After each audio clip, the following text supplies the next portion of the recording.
મારું મારું નામ બીનાબેન મેરાજગુરુ છે અને મને પગમાં અહીંયા સાધાની પાછળ એવું લાગતું જાણે ઈંટ બાંધી દીધી છે અને એના માટે મેં લગભગ બંને પગમાં કલર ટોપલર કરાવ્યું, ફિઝિશિયનને બતાવ્યું, ઘણા રિપોર્ટ બધા કરાવ્યો પણ કાંઈ ફેર પડતો નહીં અને 1 મહિનાથી તો ફિઝિયોથેરાપીની સારવાર લઈ રહી છું પણ લાગતું નથી કે ભલે પડ્યો થોડો ઘણો ફેર પણ આજે આ પોઈન્ટ દબ્યા પછી કેમ લાગે જાણે કાંઈ મારા પગમાં વજન જ નથી. એટલો ફેર લાગે, તરત જ ફેર પડી ગયો. હા,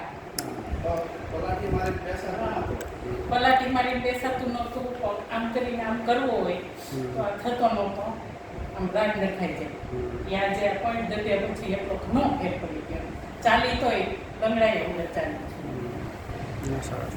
પલોઠી વાળી શીખી. મારું નામ ભાનુબેન પટેલ અને ગોઠણનો કેટલા વર્ષોથી દુખાવો હતો અને અત્યારે પોઈન્ટની તરફ સારું છે અને આંખમાં પગ વળતાની વ્યવસ્થિત બરવા બેડા બેવડા થવા માટે સર પેલા એટલા બધા ન થતા અને આંખને કોણીમાં દુખાવો થતો, કોણીમાં દુખાવો ઓછો થઈ ગયો છે. ફિઝિયોથેરાપી લીધી તે ફેર નતો પડ્યો, અત્યારે રાહત છે, ઘણી રાહત છે. કેટલા સમયથી તકલીફ હતી? 6-7 વર્ષથી તકલીફ છે. 6-7 વર્ષથી બહુ દવા લઈ થાકી ગઈ છું.